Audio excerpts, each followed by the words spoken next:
Keystone Look at that. Gateway. Thank you, Adrian. Dad. I heard you. Keystone Gateway. There we go. Okay, let's talk about some basics today. A little while back I did a video on how you can combine 12, 24 and 5-volt components in the same setup, and on that video a bunch of you asked in the comments why ATX computer power supplies aren't really used anymore in 3D printer builds. So let's try and find out what had these falling out of favor and check out some of the things you can do with an ATX supply that would be really tricky with these simpler industrial types. Alright, ATX supplies versus these industrial type power supplies. There are a few pros and cons to each one, and it's not like one is always clearly better than the other. So let's start out with the obvious differences. First off, ATX supplies have a standardized shape that is kind of bulky in every direction. The more power you get from these, the longer they get, but the front element is always the same size. But the industrial supplies are slimmer, but also a bit longer.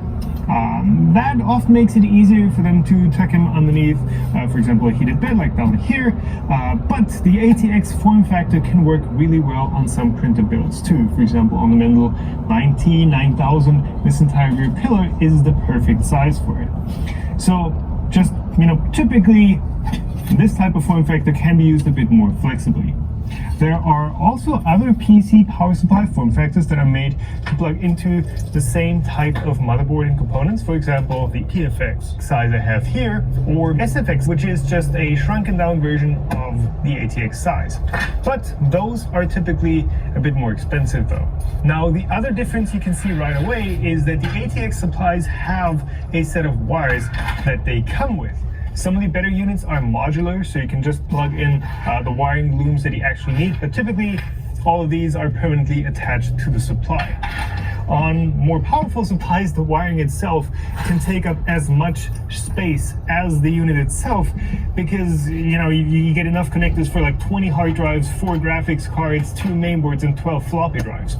I always find it a bit heartbreaking to cut off the connectors from a perfectly good power supply, but the plugs on here really are only used in computer parts. Also, just one wire by itself cannot handle the entire output power.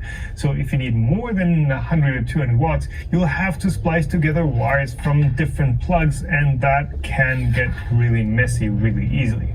More on that in a second, as there's more to it, but one upside of having standard connectors is on the input side, where you've got the standard IAC receptacle.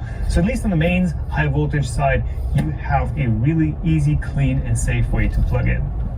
The industrial supplies just come with a bunch of screw clamps up here that you can tighten onto crimped connectors or bare wire, put it onto tin wire. But that is both for the AC high voltage mains input as well as the DC output, so you'll have to hook up mains to it yourself too. On the upside though, each of these clamps on the output can carry the entire output current basically with a single wire, as long as the wire itself can handle it. Okay, so to expand on why you need to splice together wires on the ATX supply. The industrial supplies and also some simpler ATX units have just what's called a single rail. Basically, one single output for 12 volt. These screw clamps are all tied together.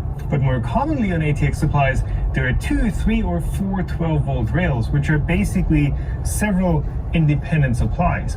One rail might supply the power for the mainboard and the CPU. Another rail might be for one set of PCIe connectors for the graphics cards or for this first graphics card, and then another rail for, if you have a second set of PCIe connectors. Now, it's not entirely perfect just tying these separate supplies together, these separate rails, but it's going to work to supply more current if you, for example, are powering a large 12 volt heated bed. But to make use of the full output power, you will need to know which connector is tied to which rail and grab power from each of them, or just tie all the 12 volt lines together. And another thing that comes along with these supplies being built for computers is that they don't just generate 12 volt. They also generate 5 volt, 3.3, negative 5 volt, this one apparently doesn't, and negative 12 volt. Those last two ones are often used for audio. Now, on cheaper supplies, you'll often find what's called group